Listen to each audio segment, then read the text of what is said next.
நான் கேட்டது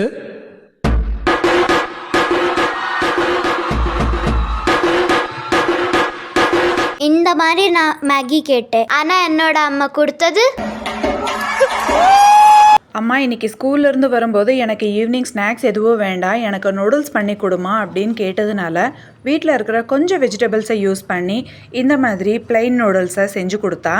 நான் மேகி நூடுல்ஸ் வேணும்னு கேட்டால் நீ இந்த நூடுல்ஸை பண்ணி கொடுக்குறீமா அப்படின்னு சொல்லிட்டு சாப்பிடாம அடம் பிடிச்சிட்டு கலாட்டா பண்ணிட்டு இருக்கு இந்த பொண்ணு. நீங்களே சொல்லுங்க கைஸ், மேகி நூடுல்ஸ்னால் எப்பயாவது ஒரு தடவை சாப்பிடலாம், வெறும் டேஸ்ட்டுக்காகனா பரவாயில்ல, ஆனால் அது சாப்பிட்ட 10 நிமிஷத்துக்கே திரும்பவும் பசி எடுக்க ஆரம்பிக்கும். இந்த மாதிரி ஃபுட்ஸ் எல்லாம் எப்பயாவது ஒரு தடவை அப்படின்னா பரவாயில்ல, அடிக்கடி வேணும் அப்படின்னு கேட்டால் என்னதான் செய்யறது சொல்லுங்க. லைஃபா என்ஜாய் பண்ணணும் நீ சொல்ற, ஆனா எனக்கு பிடிச்ச ரெசிபியை நீ சாப்பிட்றதுக்கு விட மாட்டேங்கிற.